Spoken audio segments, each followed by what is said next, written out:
biarpun selalu ingin hidup berbahagia, bila tidak waspada, suami istri tetap bisa jatuh ke dalam dosa dan hidup sengsara. Sebab di tengah dunia ini, suami istri tak pernah lepas dari godaan untuk berbuat dosa yang justru buat orang sengsara, bukan berbahagia. Hanya dengan tetap ingat dan taati firman-Nya, suami istri dapat tetap hidup satu dan berbahagia.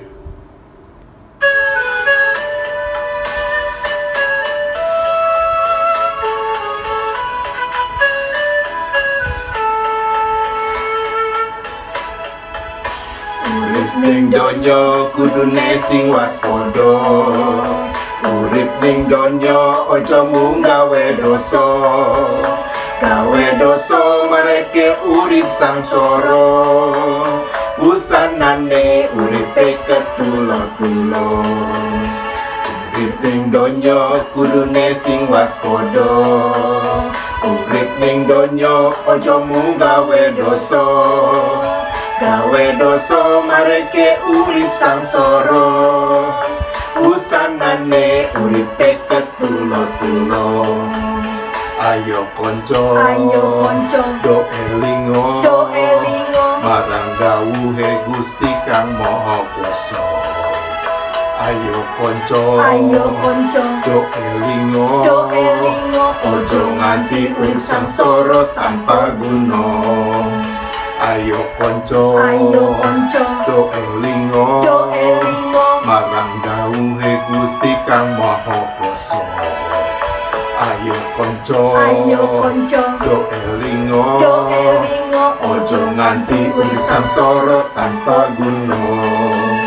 Ojo nganti urip sangsara tanpa guna. Ojo nganti urip sangsara tanpa guna.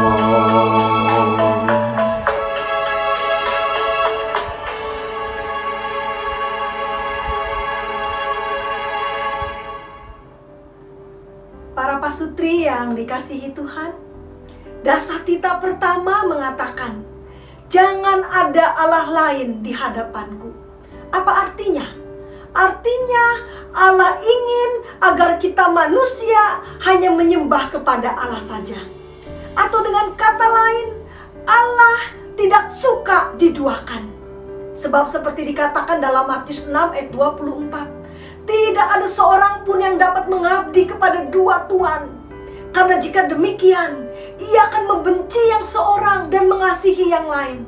Atau ia akan setia kepada yang seorang dan tidak mengindahkan yang lain. Nah, seperti Allah tidak mau diduakan, begitu juga kita manusia. Pasti tidak ada seorang manusia pun yang suka diduakan. Bahkan ada seorang istri menjelang akan meninggal, tetap tidak rela kalau suaminya menikah lagi. Saat istri sakit keras dan merasa ajalnya sudah dekat, ia berkata kepada suaminya dengan nafas tersengal-sengal, "Mas, maukah kamu berjanji kepada saya untuk tidak mencari pengganti saya sebelum tanah kuburan saya kering? Sebab Mas tahu kan, banyak suami atau istri yang langsung menikah lagi setelah pasangannya meninggal." Mendengar ini, hati suaminya senang sekali. Karena dalam hatinya dia berkata, berarti pasanganku kasih izin nih saya menikah lagi, asal tanah kuburannya telah kering.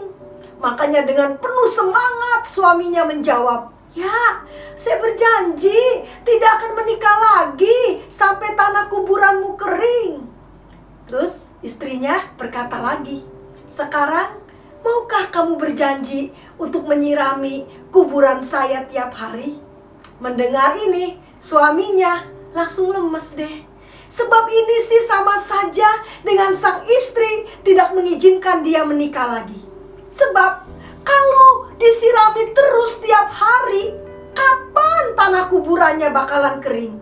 Ya, cerita ini mau mengatakan bahwa tidak ada seorang pun yang mau diduakan. Ada guyonan yang mengatakan, kalau kamu mau kurus, gampang. Suruh aja pasanganmu selingkuh, dijamin kamu akan kurus kering. Ya, diduakan itu sangat-sangat menyakitkan. Seorang istri mengatakan, saya siap hidup miskin, asal jangan diduakan. Tapi pertanyaannya, bagaimana kalau pasangan saya tidak bisa lagi memenuhi kebutuhan saya? Seorang bapak mengatakan, saya selingkuh kan karena pasangan saya tidak bisa lagi memenuhi kebutuhan seksual saya. Sekarang dia sakit-sakitan dan mudah capek. Atau seorang istri mengatakan, saya selingkuh kan karena pasangan saya sudah tidak bisa lagi memenuhi kebutuhan materi saya. Padahal saya biasa hidup mewah, biasa pakai barang-barang bermerek. Jadi wajar dong saya selingkuh dengan orang yang bisa memenuhi kebutuhan materi saya. Saudara, bukankah di hadapan Tuhan dan jemaatnya kita sudah berjanji akan mengasihi pasangan kita dalam kelimpahan maupun kesusahan, dalam sehat maupun sakit, dan akan tetap memelihara hidup kudus dengannya. Jadi dengan mengucapkan janji seperti itu, seharusnya kita sudah siap dan sudah terima dengan apapun yang mungkin satu hari terjadi pada pasangan kita. Siap kalau satu hari pasangan kita tidak bisa lagi memenuhi kebutuhan kita. Sehingga tidak terpenuhinya kebutuhan kita tidak boleh dijadikan alasan untuk kita selingkuh. Terus bagaimana supaya kita bisa tetap setia pada pasangan kita? Pertama, kita harus memiliki rasa takut akan Tuhan. Yusuf, karena memiliki rasa takut akan Tuhan, dia bisa melawan godaan dari istri Potifar. Padahal kalau Yusuf mau melayani istri Potifar, hidupnya secara materi bakalan enak. Tapi Yusuf takut akan Tuhan, sehingga dia tolak rayuan dari istri Potifar. Kedua, sibukkan diri dengan melakukan hal-hal yang baik, seperti baca Alkitab, ikut persekutuan doa, ikut PA, aktif dalam pelayanan di gereja atau pelayanan sosial, belajar keterampilan, mengembangkan hobi. Sebab kalau sibuk memikirkan dan melakukan yang baik, kita tidak sempat lagi kepikiran untuk selingkuh. Bagaimana mau kepikiran untuk selingkuh? Mikirin dan berbuat yang baik saja seringkali masih terasa kurang waktunya. Cara ketiga, ingatlah akibat dari perbuatan kita. Sebelum selingkuh, ingatlah saat bertemu Tuhan nanti dalam kematian, kita harus mempertanggungjawabkan semua perbuatan kita. Seperti Ibrani 13 ayat 4 mengatakan, hendaklah kamu semua penuh hormat terhadap perkawinan, dan janganlah kamu mencemarkan tempat tidur, sebab orang-orang sundal dan pejinah akan dihakimi Allah. Kemudian ingatlah betapa malunya pasangan kita, anak kita, mantu kita, orang tua kita, besan kita, mertua kita, khususnya anak kita. Bukan hanya malu, tapi biasanya jadi kurang percaya diri dalam menjalin relasi dengan pacarnya.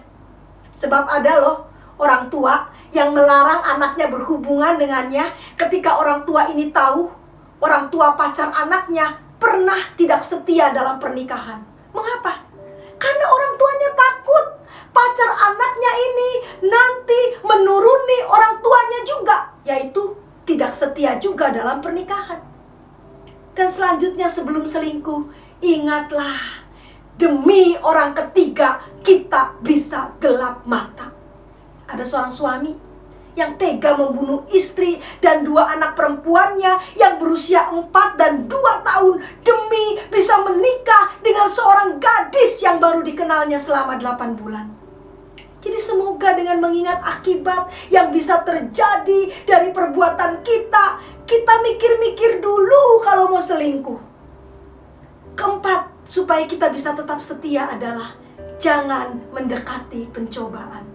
Daud tertarik pada Batsyeba awalnya cuma iseng.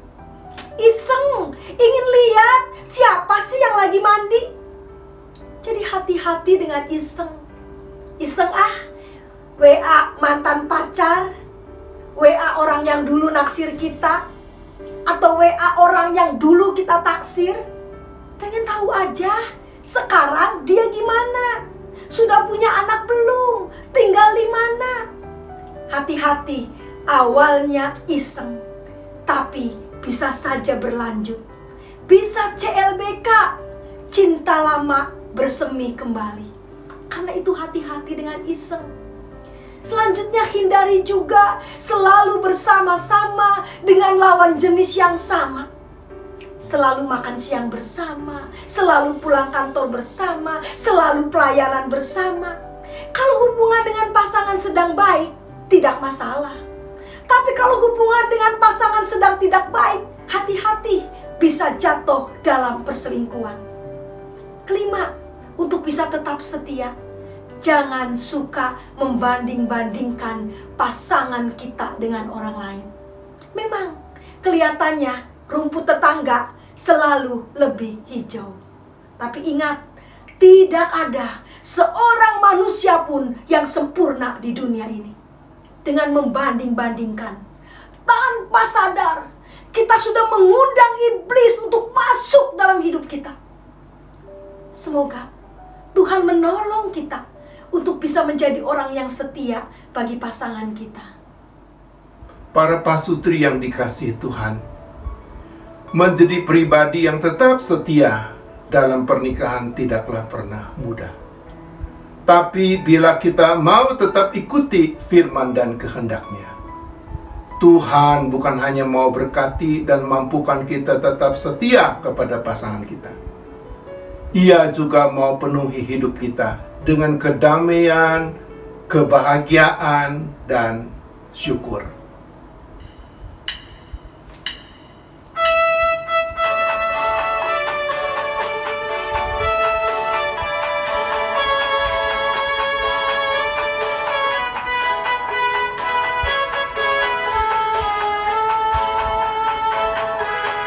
Sajeke aku derek Gusti,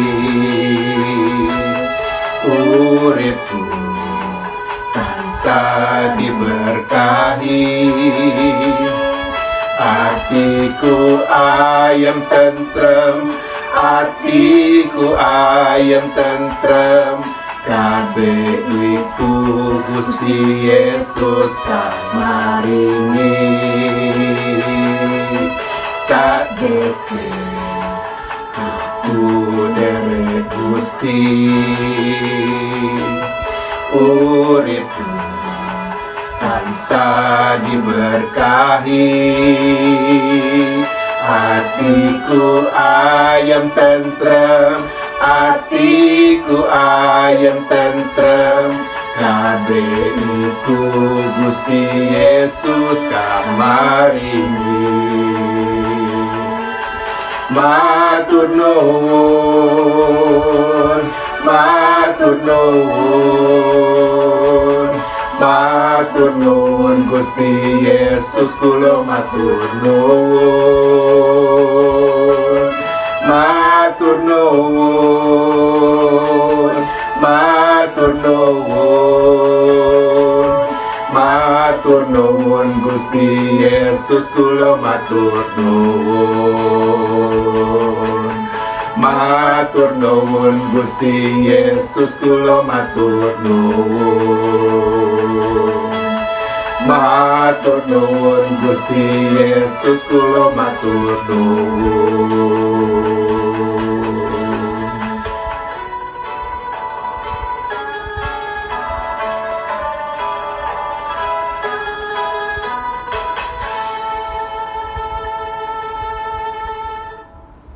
Sampai bertemu lagi dalam acara Kasur Online episode berikutnya. Ngantos pinggih malih.